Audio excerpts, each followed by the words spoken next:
Hi everyone, this is Omniscient, and today I want to talk about how to make tea mate, also known as yerba mate.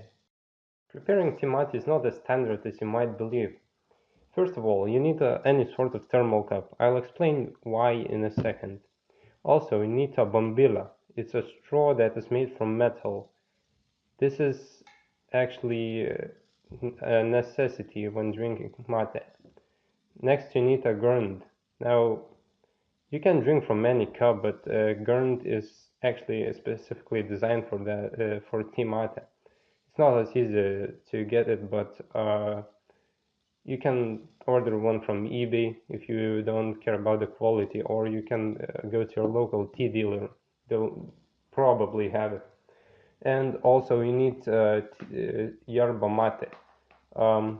Any sort of yerba mate works. It just has to say specifically yerba mate, like over here. This one is from Argentina. Any yerba mate works, but Argentinian one is just the original and basically the standard for quality. For the actual making of the tea, bring some water to a boil. Now, I would highly recommend bringing more water because this tea is supposed to be shared, and so 1 cup is not going to be how much you drink. So if you normally go for 1 cup, go for let's say 8 or something along those lines. You don't have to actually bring this water to a boil, but I mean, you are going to need to let it cool off if you do, but it's safer to drink water that is already boiled. Now the tea mate smells insane, but next what you want to do is actually take your gurnt and your mate and pour a good amount of in there. Now here's the thing about tea mate. You are going to be refilling the same cup. So the idea is that you almost fully fill the cup with or your gurnt with yerba mate, and then you keep adding water. So now I'm going to show you how much you should add to your gurn. So take a spoon, or actually more advanced users of this tea can just stick this right in and scoop out some. I usually go for like half or 3/4 of the entire gurn. It really depends on how you take this, so I'm not going to measure in spoons.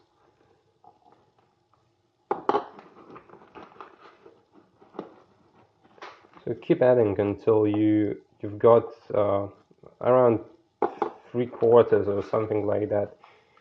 The more you add, the stronger the tea will be. So for the first time, you can go for the half the cup, because this is going to be an extraordinarily strong tea.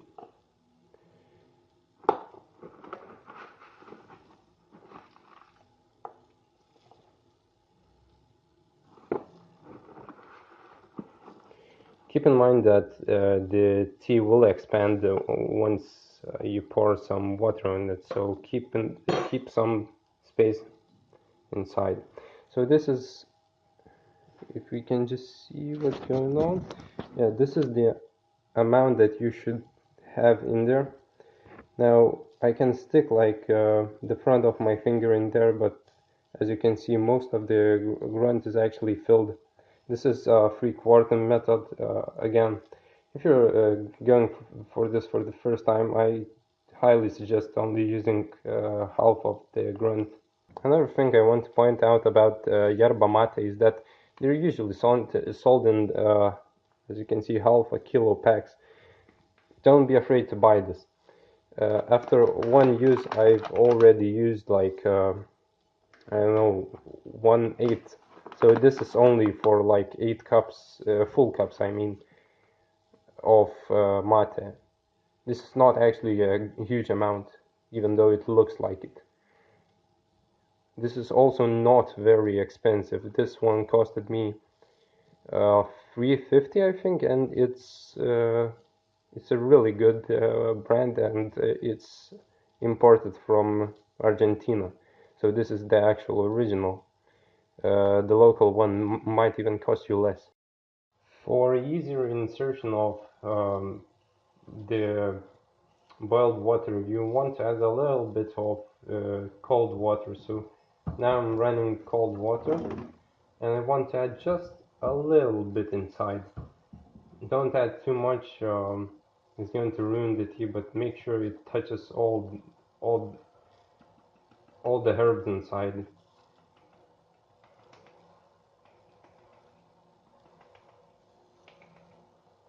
It is also going to expand it a little bit, but the hot water will expand it much more.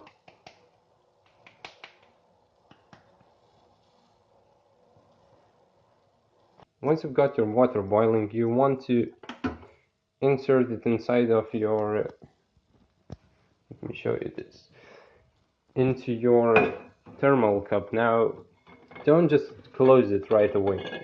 The thing is, tea mate should be drank at around 50 degrees and poured in at around 80 degrees Celsius, obviously. So you want to pour this water in.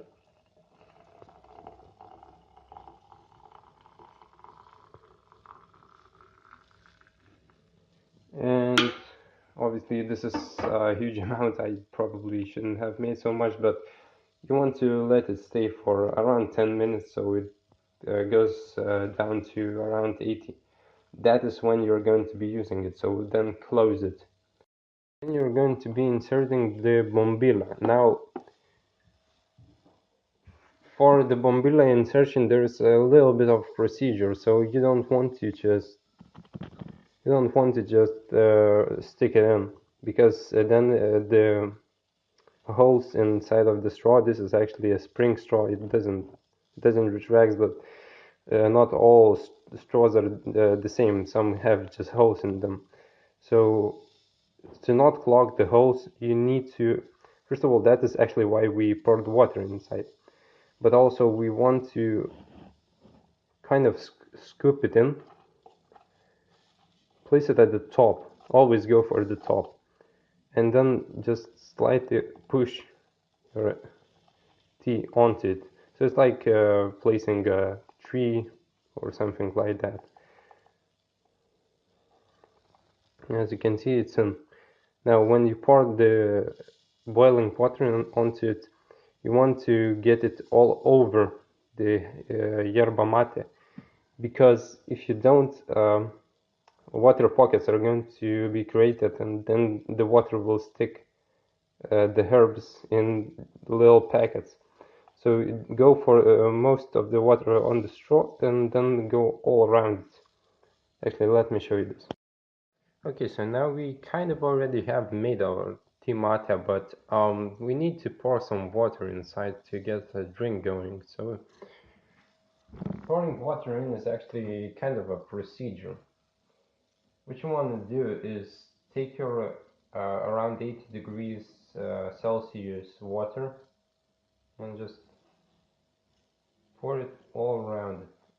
Don't push it too much, especially if you're pouring the water for the first time in the session.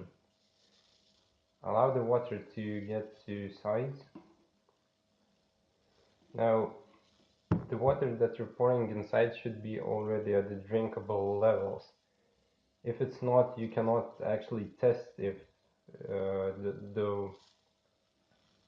if it's actually enough water or not, because you cannot see it through the herbs. The thing is that the more water you pour, if you can already see the water through the herbs, and I'm not talking about something like this where you just see kind of wetness. I'm talking about actual water sticking out of it. If it's that, you've already poured too much water. You don't want that. I would suggest getting a toothpick. Do not ever mix with this with the straw. It's going to destroy its holes, and what I mean by that is that the holes are going to get clogged, and then you'll have to pull it out, and then the session is over. So mix it a little bit and see for yourself if it's enough water or not.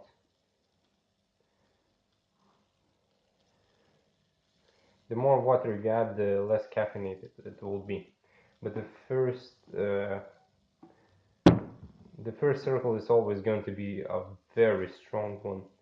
It's going to I don't recommend this even for kids. Like, I don't suggest it because it's going to be too strong. Alright, so this is kind of good. You can already see that some water is starting to pile up now. That's all good. What you don't want is actually sticking out. So give it a draw. Now, one thing you notice when you draw from tea mate is that the entire water goes back inside. So I don't know if you can see this, but I'll try to show it. I don't think you can see it, but the water goes back inside of the tea. Now, once that's done, you should allow for the dust of yerba mate to be absorbed, and then you're going to add as much water as you desire. The more water, the easier it is to drink the tea, because again it's weaker. Then give it a draw, and it's pretty good. Again, look for the water actually going back inside of the ground.